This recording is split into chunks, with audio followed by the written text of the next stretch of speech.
স্বাগত নিউজ 24 সংবাদে। আপনাদের সাথে আছি আমি সোহাগ বক। মাইলস্টোন ট্র্যাজেডিতে আহতদের চিকিৎসার জন্য সিঙ্গাপুর থেকে চিকিৎসক আনা হচ্ছে বলে জানিয়েছেন প্রধান উপদেষ্টার বিশেষ সহকারী অধ্যাপক ডক্টর সাইদুর রহমান।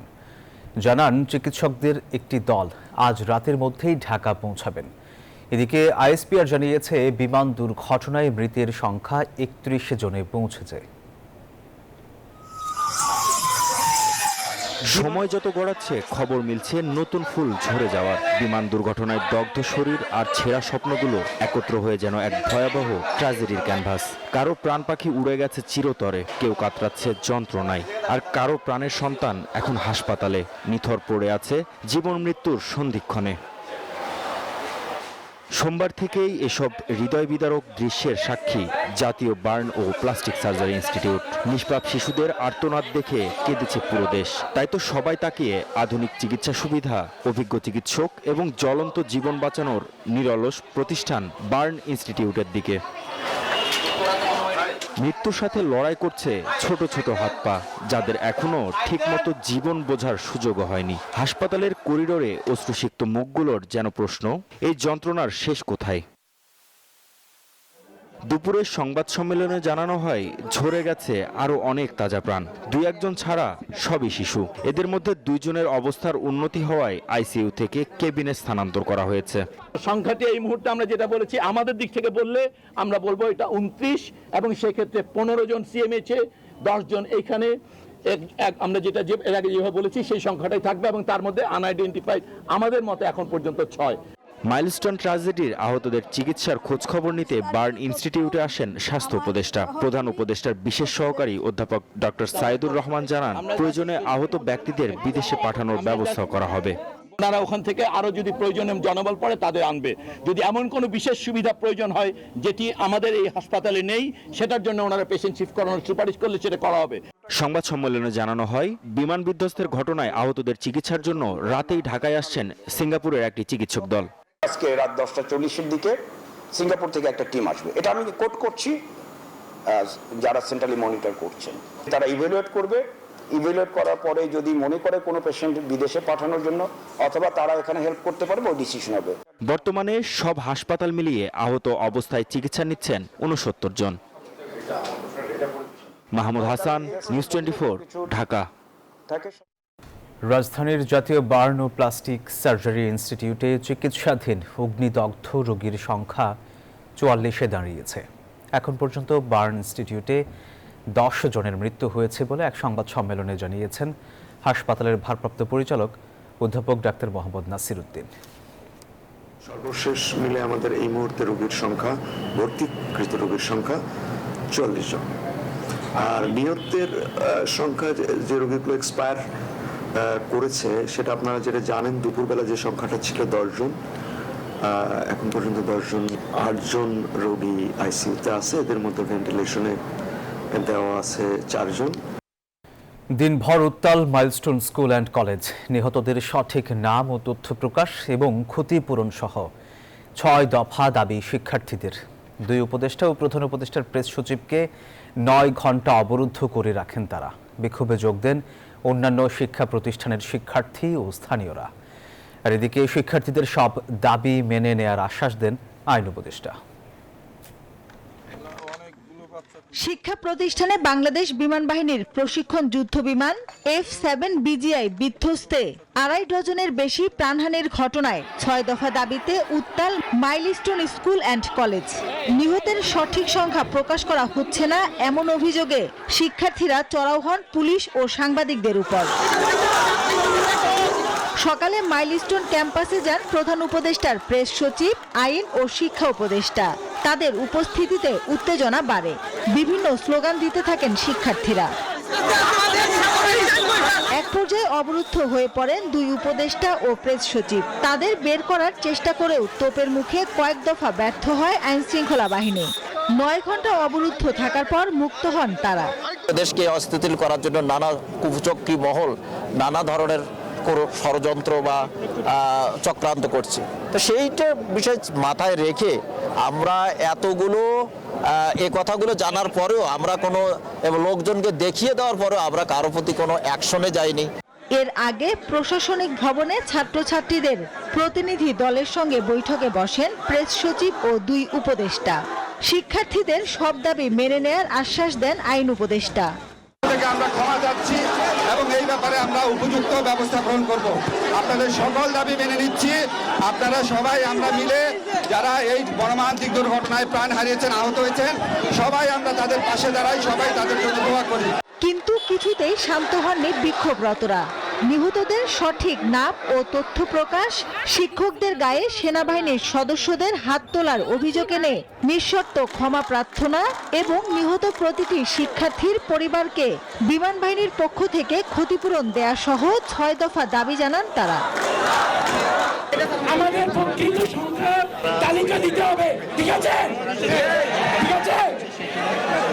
দ্বিতীয়ত, সেনাবাহিনী শিক্ষক আর ছাত্রদেরকে হাত দিয়েছে, তার জন্য সত্যভাবে ক্ষমা চাইতে হবে। পরীক্ষা হবে নাকি হবে না এটাই নির্দেশনা দিতে তাদের এত টাইম লাগে, তাহলে তো আমরা মনে করি তার ওখানে বসার কোনো যোগ্যতা হয় না। এখানে তো মানে এত বেশি বাড়িঘর নাই, কিন্তু ওইদিকে গেলে আপনি বুঝতে পারবেন যে আরো কত পরিমাণে আছে ওইখানে, যে হবে না বা কোনো মানুষের যানবাহনের নিরাপত্তা আছে কি নাই সেটা দায়ভার কি ওনারা নিতে পারবে? শিক্ষার্থীদের ক্লাসে উপস্থিতি, আহত ও নিহতদের তালিকা করে কতজন নিহত আছেন সে তালিকাও প্রকাশ করা হবে বলেও জানান শিক্ষকরা। এরপর ওই পাশে যখন আসলাম দেখলাম যে কিছু বাচ্চা বের হয়ে আসতেছে, আসলে ওদের শরীরে কাপড় নাই, কিছু কিছু কাপড়ে ছোপ লেগে আছে, সারা শরীর ফ্যাকাশ হয়ে আছে, সাদা হয়ে গেছে। আমরা এখন হসপিটাল প্লাস আমাদের নিহতের সংখ্যা মোটামুটি এখন পর্যন্ত আমাদের যে গ্রুপ সেখানে আমরা 27 জন মতো ফাইন্ড আউট করতে পেরেছি। আরো কিছু বাচ্চা আপাতত নিখোঁজ আছে। তো এটাই মানে তারা চেষ্টা করছে আইডেন্টিফাই করার যে কতজন অ্যাকচুয়ালি এক্স্যাক্টলি মিসিং, কতজন ক্যাজুয়ালিটি আর কতজন হচ্ছে হসপিটালে ওয়ান্টেড। বেলা বাড়ার সাথে সাথে অন্যান্য শিক্ষা প্রতিষ্ঠানের শিক্ষার্থীরাও যোগ দেন বিক্ষোভে। ক্যাম্পাসের ভেতরে ও বাইরে অবস্থান করেন তারা। দাবির প্রতি একাত্মতা জানিয়ে অংশ নেন কিছু অভিভাবক ও শিক্ষকরাও। বিমান বাহিনীর প্রশিক্ষণ যুদ্ধ বিমান বিধ্বস্ত হয়ে মাইলস্টোন স্কুল অ্যান্ড কলেজের এত বেশি শিক্ষার্থী হতাহতের ঘটনায় সকাল থেকে উত্তাল ক্যাম্পাস। দফায় দফায় বিক্ষোভ করছেন তারা, ঘটছে ধাওয়া পাল্টা ধাওয়ার ঘটনাও। 6 দফা দাবি জানিয়ে অবস্থান করছেন তারা। মাসুদা লাবনী, নিউজ 24, ঢাকা। বিজলি কেবলস যে কোনো স্থাপনার বৈদ্যুতিক সংযোগকে রাখে নিরাপদ। এর স্কিন কোটেড ইনসুলেশন সম্পূর্ণ ফায়ার রিটার্ডেন্ট, তাই বিজলি কেবলস নিজেই নিজেকে নেভায়। বিজলি কেবলস, নিরাপদ আজীবন। দর্শক, এবারে মাইলস্টোন এলাকার সবশেষ পরিস্থিতি জানবো, আর এই বিষয়ে জানাতে আমাদের সাথে এই মুহূর্তে সরাসরি যুক্ত হচ্ছেন সহকর্মী ফজলে রাব্বি সৌরভ। সৌরভ, আপনি আগের সংবাদেও জানাচ্ছিলেন, এই রাতের এই সময়টাতে এই মুহূর্তে আপনি কি দেখছেন একটু জানাবেন আমাদের।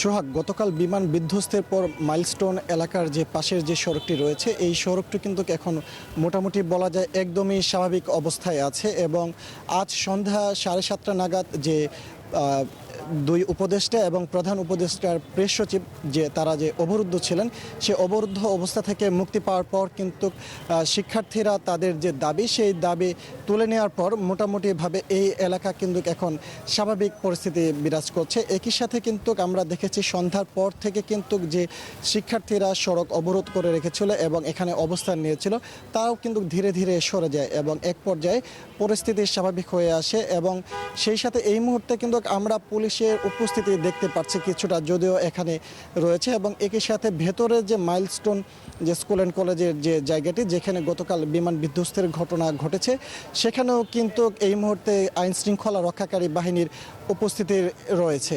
একই সাথে এই মুহূর্তে আমরা কোনো সাধারণ শিক্ষার্থী বা মাইলস্টোন স্কুল অ্যান্ড কলেজের কোনো শিক্ষার্থীকে এই জায়গায় দেখতে পারিনি। তো এই ছিল আমার কাছে মাইলস্টোন স্কুল অ্যান্ড কলেজের সামনে থেকে এখানকার সবশেষ তথ্য। সোহাগ।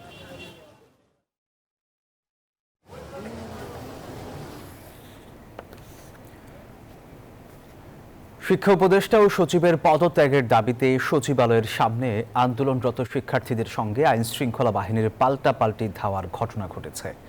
এক পর্যায়ে সচিবালয়ের গেট ভেঙে ভেতরে ঢুকে শিক্ষার্থীরা পুলিশ সাউন্ড গ্রেনেড ছড়ে তাদের ছত্রভঙ্গ করার চেষ্টা করে। ছোড়া হয় কাঁদানে গ্যাসের শেলও। এরপর 0 পয়েন্ট মোড়ে আবারও পুলিশ শিক্ষার্থীর সংঘর্ষ চলে। এ সময় আহত হয় কয়েকজন শিক্ষার্থীও। সোমবার উত্তরার মাইলস্টোন স্কুল অ্যান্ড কলেজের ইতিহাসের মর্মান্তিক ঘটনাকে কেন্দ্র করে মঙ্গলবার সচিবালয়ে ঘটে আরেক ঘটনা। শিক্ষা উপদেষ্টা ও সচিবের পদত্যাগের দাবিতে সচিবালয়ের সামনে দুপুর 2টার দিকে জড়ো হন কয়েকশো শিক্ষার্থী। মাইলস্টোনের ঘটনায় 22 তারিখের এইচএসসি পরীক্ষা স্থগিত করতে কেন সময় ক্ষেপণ করা হয়েছিল সেজন্য শিক্ষা উপদেষ্টা এবং সচিবের ব্যর্থতাকে দায়ী করে তাদের পদত্যাগের দাবিতে বিক্ষোভ শুরু করে।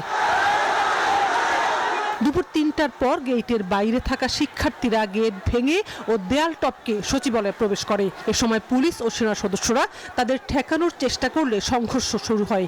একসময় শিক্ষা মন্ত্রণালয়ের দিকে যেতে থাকে তারা।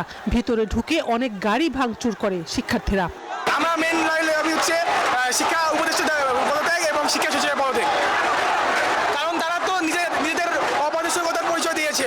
রাত 3টা বাজে তখন দুজন উপদেষ্টা সহ ওনার বাসায় গিয়ে পরে পরীক্ষা স্থগিত করতে হয়েছে। আমাদের প্রথম দাবি শিক্ষা উপদেষ্টার পদত্যাগ করতে হবে, শিক্ষার মান উন্নয়ন করতে হবে এবং শিক্ষকদের মান উন্নয়ন করতে হবে।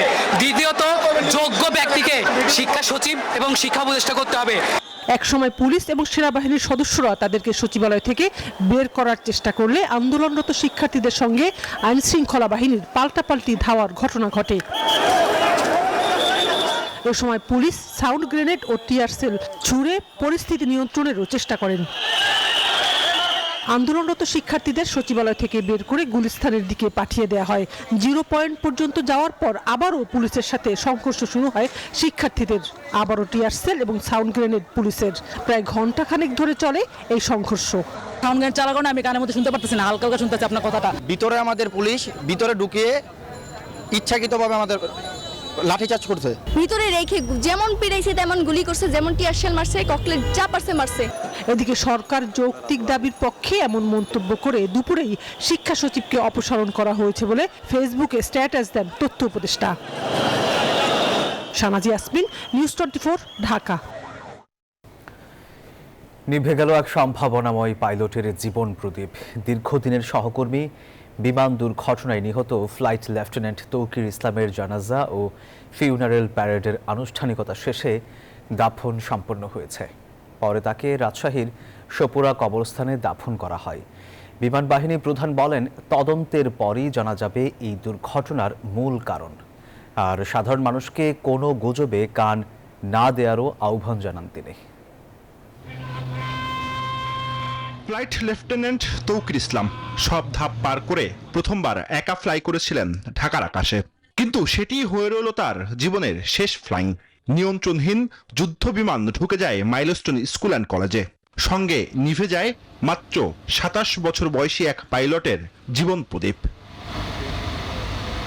ঢাকা সেনানিবাসের কুর্মিটোলায় BAF ঘাঁটি, একে খন্দকার প্যারেড গ্রাউন্ড। প্যারেডে দাঁড়িয়ে দীর্ঘদিনের সহযোদ্ধা, পরিবারের সদস্য ও ঊর্ধ্বতন কর্মকর্তারা শেষ বিদায় জানান ফ্লাইট লেফটেন্যান্ট তৌকির ইসলামকে। দুপুরে অনুষ্ঠিত হয় তার রাষ্ট্রীয় মর্যাদার ফিউনারেল প্যারেড। শ্রদ্ধা জানান বাংলাদেশ বিমান বাহিনী, সেনাবাহিনী ও নৌবাহিনীর প্রধান সহ ঊর্ধ্বতন কর্মকর্তারা। এ সময় পরিবারের স্বজনের কণ্ঠে ভারী হয়ে ওঠে প্যারেড গ্রাউন্ডের বাতাস। দিয়ে থাকে আপনারা তাকে ক্ষমা করে দিবেন এবং তার পরিবারের প্রতি আপনারা সমবেদনা জানাবেন, তার পরিবারের পাশে থাকবেন আপনারা। আমাদেরকে, বিশেষ করে তার পরিবারকে যে সাপোর্ট করা হয়েছে, আসলে এই সময়টায় এটা খুবই প্রয়োজন ছিল। ফিউনারেল প্যারেডের পর অনুষ্ঠিত হয় জানাজা। এরপর সর্বস্তরের পক্ষ থেকে পুষ্পার্ঘ্য অর্পণ করে সম্মান জানানো হয় এই অকুতোভয় দেশপ্রেমিককে। এ সময় বিমান বাহিনী প্রধান air chief marshal Hasan Mahmud Khan বলেন, বিমান বিধ্বস্তের ঘটনা তদন্তে একটি কমিটি কাজ করছে। গুজবে কান না দিতে সবার প্রতি আহ্বান জানান তিনি। সামাজিক গুজব যোগাযোগ মাধ্যমে বিশ্বাস করেন না, এটা আমার সবার প্রতি অনুরোধ। আবার বলছি, ইঞ্জিনও আমরা আরো বেশি কেয়ারফুল, বিকজ আমার পাইলটের একটা বিমানে একটা ইঞ্জিন, সো আমরা ইঞ্জিন নিয়ে কখনোই কম্প্রোমাইজ করি না। এটা একটা বিরল ঘটনা ঘটেছে, এটার সাথে আমরা ঘনবসতির সাথে সম্পর্ক করা ঠিক না। আমাদের দেশ ছোট, সব জায়গায় মানুষ, তো আমরা সব জায়গায় অপারেট করি। সো এটা আমাদের মেইন বেস। আমার সমস্ত বাংলাদেশের ভালনারেবল এরিয়া বলি আমরা, সবচেয়ে ইম্পর্টেন্ট জায়গা হচ্ছে এটা। সমস্ত ভিআইপিস এখানে থাকে, আমাদের স্থাপনাগুলি এখানে আছে, পার্লামেন্ট এখানে আছে, সো এটা একটা প্রোটেকশনের ব্যাপার আছে। জানাজা শেষে তার মরদেহ বিমান বাহিনীর হেলিকপ্টারে করে নেওয়া হয় নিজ শহর রাজশাহীতে। বিকেলে মুক্তিযুদ্ধ স্মৃতি স্টেডিয়ামে দ্বিতীয় জানাজার পর মরদেহ দাফন করা হয় সপুরা কবরস্থানে। জুবার সানি, নিউজ 24, ঢাকা। শেষ পর্যন্ত বাজল না স্কুলের ছুটির ঘণ্টা। মাইলস্টোনের নিহত ক্ষুদে শিক্ষার্থীদের এবারের ছুটি অনন্তকালের। বাড়ি ফেরা ছোট্ট দেহগুলো নিথর নিস্তব্ধ। হঠাৎ এমন বাস্তবতায় মুষড়ে পড়েছে তাদের পরিবার। দর্শক, আসাদুজ্জামান কাননের তোলা ছবিতে রিশাদ হাসানের রিপোর্ট।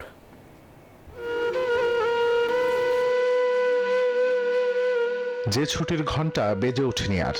বিধ্বস্ত বিমান যাদের পাঠিয়েছে অনন্তকালের অবকাশে, ওরা মাইলস্টোন ট্র্যাজেডিতে মৃত্যু মিছিলে যোগ দেয়া শিশু শিক্ষার্থী। তালিকা ক্রমেই হচ্ছে আরো দীর্ঘ। বড় বোনের জন্য একরাশ দুরন্তপনার ছবি রেখে রোজকার মতন স্কুলে গিয়েছিল আনিকা। বাড়ি ফিরে 10 বছরের ছোট্ট শিশুটির আর খেলা হলো না বোন সুমাইয়ার সাথে। সুমাইয়ার কাছে বোনের স্মৃতি ছাড়া আর কিছুই নেই।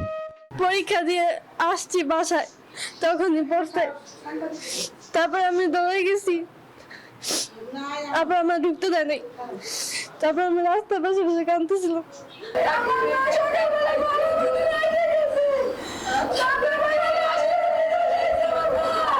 আনিকার মা বাচ্চাকে খাবার দিতে স্কুলেও গিয়েছিলেন। কে জানতো এ দেখাই ছিল শেষ দেখা।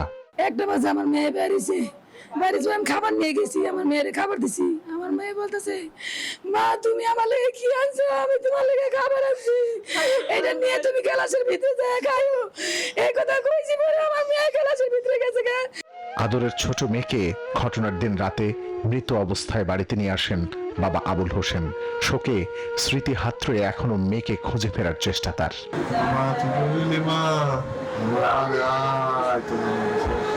তৃতীয় শ্রেণী পড়ুয়া জুনায়েদ সকাল সকাল বাবার সাথে স্কুলে গিয়েছিল। যাবার সময় মাকে সালাম করে বিদায় নিয়েছিল সে। জুনায়েদে বলো আর আম্মুর কাছে বিদায় নিছে, আর আম্মু খাওয়ায় একটু শুয়ে ছিল, আর আম্মুর কাছে বইলাইছে, কখনো বলে না, সালাম করাইছে। ছেলের আমি পাঠাইলাম লেখাপড়া করাইতে, আমার ছেলে যে এরকম রক্তে রঞ্জিত হয়ে আসবো এটা তো আমি কল্পনা করতে পারি নাই। আনিকা, জুনায়েদ সহ মৃত্যু মিছিলে যোগ দেয়া শিশুরা আর ফিরবে না। আর কখনো ওদের দুরন্তপনা দেখতে পাবে না তাদের পরিবার। কলি থেকে ফুল হয়ে ফুটে ওঠার আগেই ওরা ঝরে গেল শুকনো পাতার মতন। রিশাদ হাসান, নিউজ 24, ঢাকা। দেশের চলমান পরিস্থিতি নিয়ে আলোচনার জন্য রাষ্ট্রীয় অতিথি ভবন যমুনায় 4 রাজনৈতিক দলের সঙ্গে জরুরি বৈঠক করছেন প্রধান উপদেষ্টা ডক্টর মোহাম্মদ ইউনূস। রাত 9টায় শুরু হয় এই বৈঠক। বিএনপি মহাসচিব মির্জা ফখরুল ইসলাম আলমগীর ও স্থায়ী কমিটির সদস্য আমির খসরু মাহমুদ চৌধুরী, বাংলাদেশ জামায়াতে ইসলামের নায়েবে আমির আবদুল্লাহ মোহাম্মদ তাহের ও সহকারী সেক্রেটারি জেনারেল হামিদুর রহমান আজাদ, এনসিপির আহ্বায়ক নাহিদ ইসলাম ও সদস্য সচিব আখতার হোসেন এবং ইসলামী আন্দোলন বাংলাদেশের প্রেসিডিয়াম মেম্বার অধ্যাপক আশরাফ আলী আকন ও যুগ্ম মহাসচিব গাজী আতাউর রহমান এই বৈঠকে যোগ দিয়েছেন।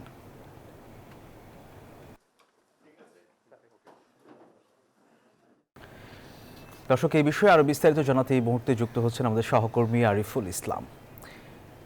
আরিফ, আলোচনার বিষয় নিয়ে কিছু জানতে পেরেছেন কিনা জানাবেন আমাদের।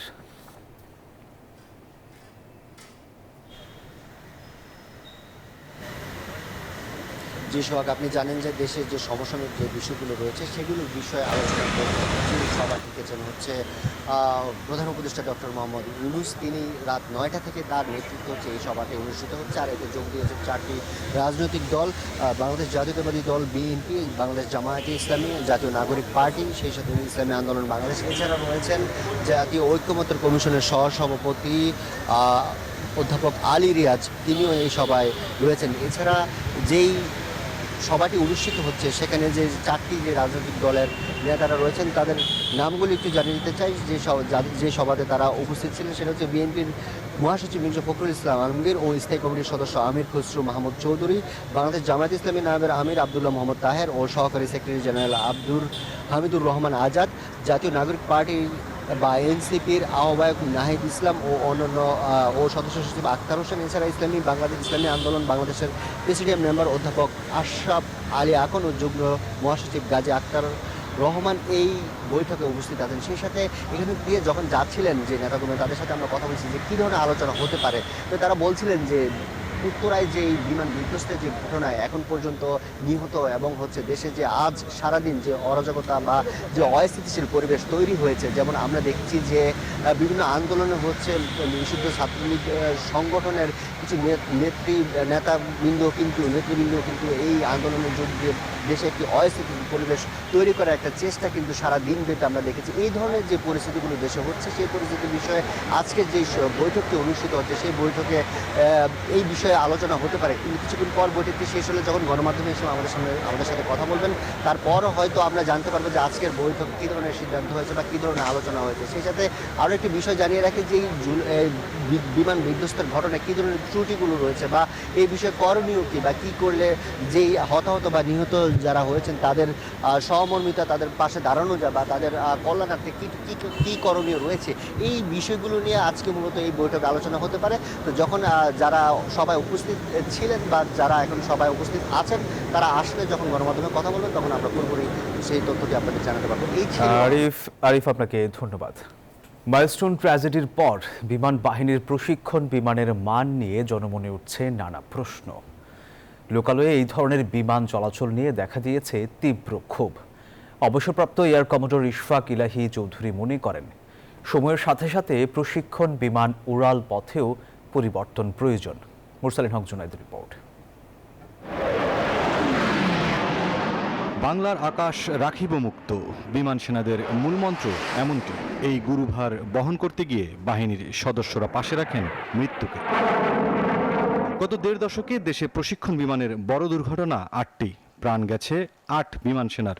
7টি দুর্ঘটনায় সাধারণ নাগরিকের কোনো ক্ষয়ক্ষতি নেই, তবে সোমবার মাইলস্টোন ট্র্যাজেডিতে ঝরে গেছে 2.5 ডজনের বেশি প্রাণ।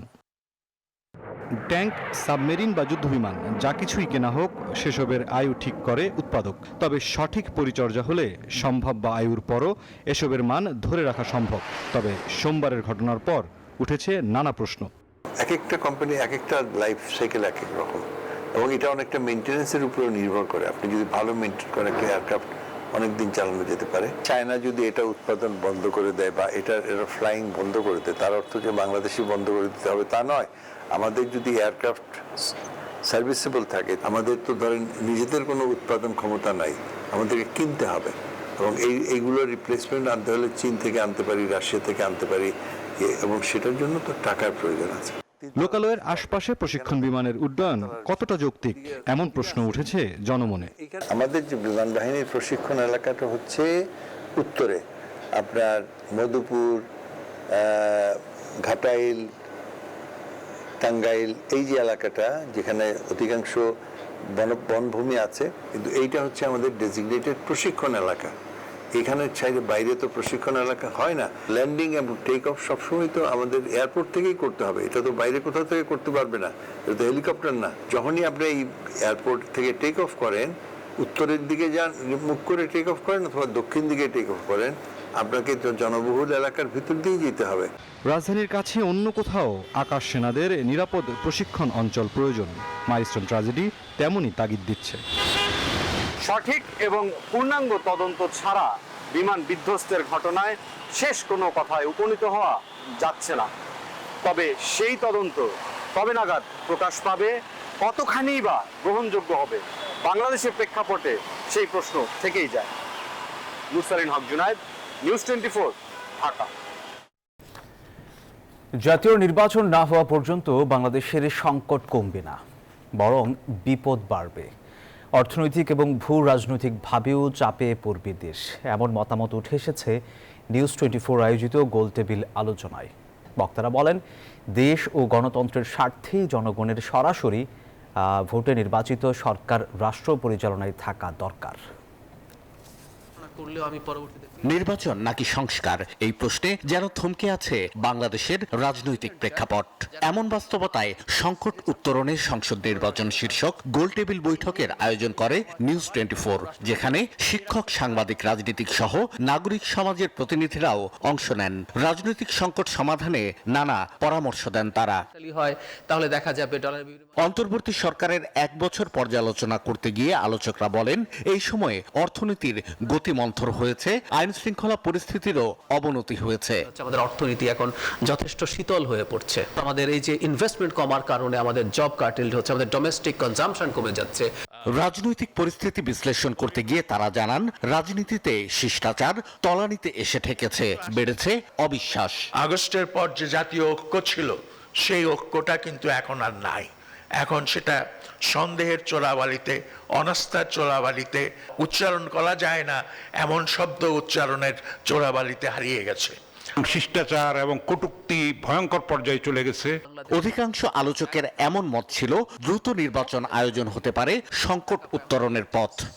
নির্বাচনের পরিবেশকে খারাপ রেখে নির্বাচন ভণ্ডুল করার যদি কোনো তৎপরতা করা হয়, সেটা হবে এই মুহূর্তে দেশের জাতীয় স্বার্থের বিরুদ্ধে।